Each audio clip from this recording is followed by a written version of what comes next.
Olá, boa tarde. O Estatuto da Criança e do Adolescente prevê normas para a entrega voluntária de crianças para adoção. Em vários estados brasileiros, o Judiciário tem programas para dar assistência às mães e às crianças. Isso evita aquela chamada adoção à brasileira, em que as famílias simplesmente acolhem as crianças sem passar pelos trâmites legais. A legislação sobre a entrega voluntária de crianças para adoção é apenas um dos destaques do Jornal da Justiça de hoje. Vamos aos demais. Ministra Rosa Weber, do Supremo Tribunal Federal, nega pedido da Procuradoria-Geral da República sobre documentos da CPI da pandemia. Segundo a ministra Rosa Weber, a Procuradoria-Geral da República tem autoridade para fazer pedidos de explicações diretamente ao Senado. Ex-presidente da República, Michel Temer, é absolvido pela Justiça Federal de Brasília da acusação de corrupção e lavagem de dinheiro.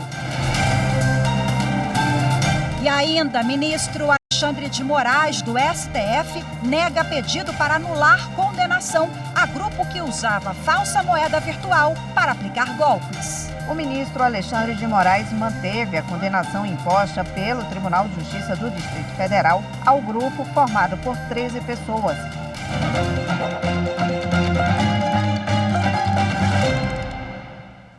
A ministra Rosa Weber, vice-presidente do Supremo Tribunal Federal, negou o pedido da Procuradoria-Geral da República sobre documentos da CPI da pandemia.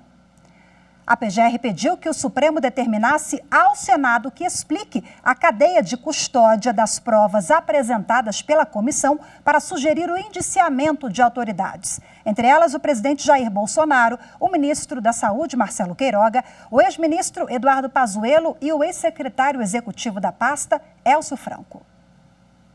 No caso, a PGR pretendia esclarecer a data em que foi produzida pela CPI da pandemia uma lista que relaciona os nomes dos indiciados, documentos que evidenciam possível crime praticado. O questionamento era se o acervo encaminhado coincidiria com o material obtido pela comissão ou se a documentação teria sofrido recortes. Além disso, a Procuradoria demonstrava preocupação com o controle de acesso a arquivos sigilosos após o encerramento dos trabalhos da CPI. Segundo a ministra Rosa Weber, a Procuradoria-Geral da República tem autoridade para fazer pedidos de explicações diretamente ao Senado, tornando desnecessária a intervenção do Judiciário para intermediar a troca de informações. A ministra observou ainda que, embora o inquérito seja supervisionado pelo STF, as medidas pretendidas não precisam de autorização judicial. Na mesma decisão, a relatora também atendeu o pedido da Advocacia Geral da União de acesso aos autos do processo. Por entender que não há justificativas para a tramitação confidencial da ação, a ministra determinou também o fim do sigilo dos autos. Neste caso, a pedido da Comissão de Direitos Humanos e Legislação Participativa e da Frente Parlamentar Observatório da Pandemia Covid-19 do Senado Federal. O ministro Alexandre de Moraes, do Supremo Tribunal Federal, nega pedido para anular condenação a grupo que usava falsa moeda virtual para aplicar golpes. O ministro Alexandre de Moraes manteve a condenação imposta pelo Tribunal de Justiça do Distrito Federal ao grupo formado por 13 pessoas, 2 anos de detenção por crime contra a economia popular e 5 anos e 7 meses de detenção em regime fechado por organização criminosa. O esquema começou em 2016 no Distrito Federal. O grupo aplicou golpes em mais de 40 mil pessoas em todo o país. A organização criminosa usava a moeda virtual chamada de CryptoCoin e convencia as pessoas a investirem nesse negócio, prometendo lucros milionários com ganhos de 1% ao dia. No STF, a defesa de um dos 13 integrantes alegou que a pena imposta por organização criminosa era ilegal, porque havia sido condenado apenas por pirâmide financeira, com pena máxima de 2 anos de detenção. Mas, ao negar o pedido, o ministro Alexandre de Moraes entendeu que a pena base foi estabelecida de forma proporcional, não havendo constrangimento ilegal, porque todos os integrantes atuaram para obter vantagem financeira de forma ilícita. O ex-presidente da República, Michel Temer, foi absolvido pela Justiça Federal de Brasília da acusação de corrupção e lavagem de dinheiro. A decisão foi do juiz Marcos Vinícius Reis Bastos, da 12ª Vara Federal do Distrito Federal. Além de Temer, outros 7 réus também foram beneficiados pela decisão. De acordo com o juiz Reis Bastos, a denúncia é genérica e baseada exclusivamente na delação de José Antunes Sobrinho. Para Reis Bastos, os investigadores se limitaram a descrever crimes sem nada efetivamente provarem. O Supremo Tribunal Federal reafirmou em julgamento com repercussão geral a constitucionalidade de contribuição social sobre saldo do Fundo de Garantia do Tempo de Serviço, FGTS. Quem tem os detalhes dessa decisão é a consultora jurídica da TV Justiça, Gisele Reis. Olá, boa tarde a todos. O Supremo Tribunal Federal, ao analisar um recurso apresentado contra a decisão do Tribunal Regional Federal com sede em Recife, confirmou a validade da contribuição social sobre saldo do FGTS. Prevaleceu o entendimento de que a Lei Complementar 110 de 2001 foi recepcionada pela Emenda Constitucional 33, que estabeleceu um rol exemplificativo e não taxativo de bases econômicas passíveis de tributação pelas contribuições sociais e de intervenção no domínio econômico.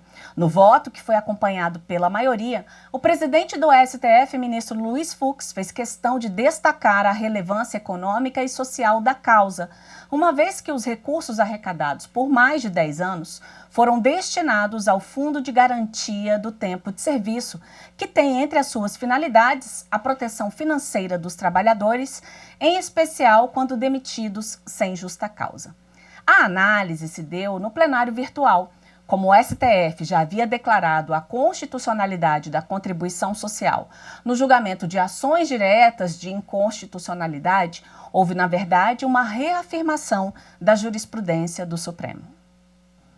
O vice-presidente do Tribunal Superior Eleitoral, ministro Edson Fachin, e o ministro do Supremo Tribunal Federal, Alexandre de Moraes, estiveram há pouco no Palácio do Planalto para entregar ao presidente Jair Bolsonaro o convite para a posse deles como presidente e vice-presidente do TSE. Na tarde de hoje, eles vão entregar os convites também aos presidentes da Câmara e do Senado Federal. Os ministros foram eleitos para os cargos na sessão de encerramento do ano judiciário, no dia 17 de dezembro do ano passado. A posse ocorrerá no próximo dia 22 de fevereiro, após o término do mandato do ministro Luiz Roberto Barroso na presidência do tribunal. A sessão de posse será transmitida ao vivo aqui pela TV Justiça. A Advocacia Geral da União preserva na Justiça redução de tarifas ferroviárias aplicada pela Agência Nacional de Transportes Terrestres, ANTT. A AGU demonstrou na Justiça a regularidade de procedimento administrativo da ANTT, que reduziu a tabela de remuneração dos serviços prestados pelas concessionárias de transporte ferroviário de cargas. O caso teve início após consulta pública realizada pela ANTT, que foi questionada por 4 empresas do setor. As concessionárias alegavam que houve uma série de ilegalidades no procedimento de revisão tarifária. A principal delas, o desequilíbrio de equação econômico-financeira dos contratos. A sentença de primeiro grau negou os pedidos das concessionárias. Elas então recorreram ao TRF4. Mas a Advocacia Geral da União demonstrou que os novos valores foram fixados pela ANTT com base em estudos técnicos. A AGU demonstrou, desde a primeira instância, que os argumentos das concessionárias não sustentavam, uma vez que a consulta pública teve ampla participação dos agentes do mercado. De outro lado, a AGU demonstrou que a revisão tarifária não provocou desequilíbrio da equação econômica financeira dos contratos. A terceira turma do TRF4, por maioria, manteve a sentença de primeira instância. Com essa decisão do Tribunal Regional Federal da 4ª Região, os usuários pagarão preços mais adequados pelo serviço de transporte ferroviário de cargas. Preços esses mais adequados com a realidade atual, uma vez que os preços anteriores eram baseados em dados dos anos 1980 e 1990, quando o serviço de transporte ferroviário ainda era prestado pela Rede Ferroviária Federal. O trabalho da AGU garante a modicidade tarifária, sem prejuízo da justa remuneração pelos serviços prestados pelas concessionárias. E você vai ver a seguir, Ministério Público Federal recomenda a Sindicato das Escolas Particulares da Paraíba que comunique às instituições de ensino a exigência do passaporte da vacina contra a Covid-19. Os detalhes você confere daqui a pouco. Eu volto já.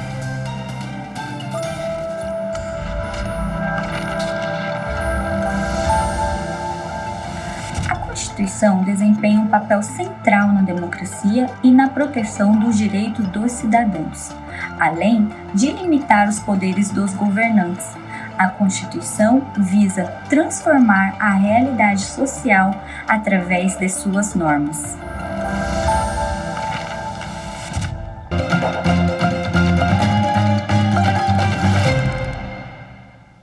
A quarta turma do Superior Tribunal de Justiça decidiu que, sem prova de omissão, a escola não responde por dano decorrente de briga entre os alunos. O colegiado reformou decisão de segundo grau que havia condenado a instituição de ensino e um aluno dela a pagar indenização pelos danos decorrentes de uma briga entre estudantes. A turma não conheceu do recurso especial do aluno e deu parcial provimento ao recurso da escola. A briga envolveu 2 estudantes de 17 anos. Um deles sofreu lesões no rosto e fratura no maxilar. O juiz de primeiro grau entendeu que houve legítima defesa, mas o Tribunal de Justiça de Minas Gerais condenou o outro aluno envolvido e a instituição de ensino de forma solidária ao pagamento de R$ 500 por danos materiais e de R$ 6.000 por danos morais. A relatora do recurso especial no STJ, a ministra Isabel Galotti, lembrou que, para a jurisprudência da Corte, os estabelecimentos de ensino têm o dever de segurança em relação ao aluno e responsabilidade pelos danos ocorridos. No entanto, essa responsabilidade exige a caracterização de defeito na prestação do serviço e, segundo a ministra, a descrição dos fatos pelo Tribunal Mineiro descaracteriza o nexo de causalidade entre o evento danoso e a atividade da escola, pois tudo ocorreu de forma repentina, sem que os funcionários tivessem a possibilidade de agir. Embora tenha afastado a condenação da instituição de ensino, a quarta turma decidiu devolver o processo ao TJ de Minas Gerais para que ele analise a alegação do autor da ação de que a administração da escola não lhe teria prestado devido atendimento depois da briga. E o Ministério Público Federal recomendou que o Sindicato das Escolas Particulares da Paraíba comunique às instituições a exigência do passaporte vacinal contra a Covid-19. A recomendação, que é fruto de uma atuação conjunta entre o MPF, o Ministério Público da Paraíba e o Ministério Público do Trabalho, vale para todas as escolas filiadas ao sindicato e que tem sede na capital, João Pessoa. O comprovante deve ser cobrado de todos os trabalhadores e alunos que já estão contemplados pela agenda de vacinação do Ministério da Saúde. Pela recomendação, quem não tiver tomado a vacina deve ser impedido de participar das atividades escolares de forma presencial. O Judiciário alagoano fez um investimento na área de tecnologia para garantir segurança e rapidez no atendimento aos jurisdicionados. Veja os detalhes na reportagem de André Risco. O Tribunal de Justiça de Alagoas investiu cerca de R$1,5 milhão no último ano na compra de equipamentos para a proteção de dados e para garantir maior velocidade nos serviços de tecnologia do Judiciário alagoano. As ações de melhoria da infraestrutura na área de informática foram executadas pela Diretoria Adjunta de Tecnologia da Informação, a DIAT, por intermédio do Fundo Especial de Modernização do Judiciário Alagoano, o Funjures, e do Comitê de Governança de Tecnologia da Informação, presidido pelo desembargador Fernando Tourinho. O diretor José Batista nos explicou que foram feitos 4 grandes investimentos, começando pela aquisição de suítes. Suítes são equipamentos que estruturam toda a rede de dados. Primeiramente foi feito investimento no data center, que causou a maior performance na transmissão de dados, sobretudo aqueles usuários que estão em teletrabalho, maior estabilidade da rede. No segundo momento, nós estamos investindo com a substituição dos suítes nas estruturas, em todos os prédios do Poder Judiciário, inclusive Tribunal de Justiça, a sede do Tribunal de Justiça e no Fórum da Capital, exatamente para dar maior segurança e performance e estabilidade à rede de dados. Batista destacou ainda a atualização da política de backup e a aquisição de equipamentos para garantir mais segurança aos dados. Os equipamentos hoje de backup do Tribunal de Justiça são equipamentos de última geração, inclusive com segurança contra eventuais ransomwares, que são um tipo de ataque. Esse backup hoje, justamente com esses suítes, são feitos no menor tempo possível, então isso é muito importante para que a gente tenha dados em backup muito mais novos e uma recuperação desses dados em caso de um sinistro muito mais rápida também. Uma parceria com o Google também foi firmada, garantindo mais agilidade com o uso de ferramentas profissionais. O juiz Antônio Rafael Casado é integrante do Comitê de Governança de Tecnologia da Informação do Tribunal de Justiça de Alagoas. Ele falou da importância desses investimentos para garantir a segurança e a celeridade no atendimento aos jurisdicionados. São investimentos de alto valor, né, quando se trata de tecnologia, mas sempre são investimentos necessários para a modernização do Tribunal de Justiça e para o avanço da produtividade dos magistrados e servidores, né, visando sempre atender ao jurisdicionado. Daqui a pouco, no próximo bloco, a entrega voluntária de crianças para adoção. Você vai conhecer os programas da Justiça para evitar aquela chamada adoção à brasileira. Os detalhes, daqui a pouquinho, voltamos já.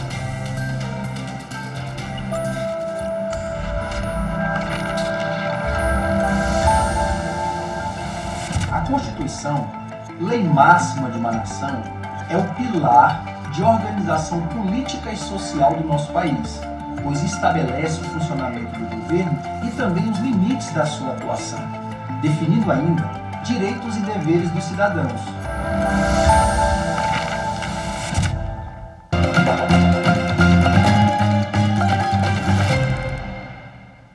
Desde 2017, o Estatuto da Criança e do Adolescente prevê normas para a entrega de crianças para a adoção. O objetivo é evitar aquela chamada adoção à brasileira, sem passar pelos trâmites legais e também o abandono de bebês. Essa medida tem justamente dentre os objetivos estão estes. Bom, em vários estados brasileiros, o judiciário cria programas para dar assistência às mães e crianças. Em todo o Brasil, ainda é comum bebês serem abandonados logo após o parto ou entregues a famílias fora do trâmite legal de adoção. Para resolver esse problema, o Poder Judiciário tem investido em medidas de controle e assistência. Em 2019, o Conselho Nacional de Justiça criou o Sistema Nacional de Adoção e Acolhimento, que reúne os cadastros de adoção e de crianças acolhidas em todo o país. Os tribunais de justiça dos estados e do Distrito Federal também implantam programas para oferecer orientação jurídica e psicossocial às gestantes. No Distrito Federal, em 2020, 48 mulheres foram assistidas pelo projeto de entrega voluntária. 32 desistiram de entregar os filhos para adoção e 16 concluíram a entrega voluntária. No ano passado, 61 mães receberam apoio jurídico e psicossocial. Foram 42 desistências e 19 entregas voluntárias de bebês. O supervisor de adoção da Vara da Infância e Juventude explica que essas mães recebem toda a orientação necessária para fazer a melhor escolha para ela e a criança. Ela deve ter um espaço de escuta e que possa refletir de forma responsável e criteriosa para que o melhor destino à criança seja dado, ou para a adoção, ou para que ela, de fato, possa assumir plenamente os cuidados maternos em relação a ela. Então, é um programa de proteção da mulher e, especialmente, da criança. Programas como o do Distrito Federal foram implantados em vários estados. Neste ano, o Judiciário da Bahia regulamentou o procedimento de entrega voluntária. O objetivo é padronizar o atendimento às mães e gestantes que não querem ficar com o filho. A medida, além de reforçar o direito constitucional à vida e à saúde, também busca coibir situação de abandono de incapaz. Esse, sim, é um crime que pode ser punido com prisão de 6 meses a até 12 anos. E o Tribunal de Justiça da Bahia regulamentou esse processo de entrega voluntária. Vamos conhecer um pouquinho melhor como é que funciona na prática esse procedimento. Eu converso ao vivo com o desembargador do TJ da Bahia, Salomão Rezedá. Olá, seja muito bem-vindo, boa tarde. Boa tarde, Rafaela. Meus cumprimentos a todos os telespectadores da TV Justiça. Bom, acompanhamos na reportagem que já existe uma previsão legal. TJ da Bahia acabou regulamentando, temos agora um procedimento, um plus, digamos assim, na legislação. O que muda na prática com isso? Exatamente. A entrega voluntária ela já veio prevista no ECA desde 1990 e houve uma alteração, como você muito bem colocou, em 2017, na Lei 13.509. E o Tribunal de Justiça da Bahia, por intermédio das subcorregedorias, que nós temos duas corregedorias, nós temos a Corregedoria Geral e temos a Corregedoria do Interior. Então, as duas corregedorias se reuniram e emitiram um provimento regulamentando, minudenciando a entrega voluntária já prevista no ECA. E os números da Bahia, eles se equivalem aos números do Distrito Federal, como foi mostrado na reportagem exibida neste.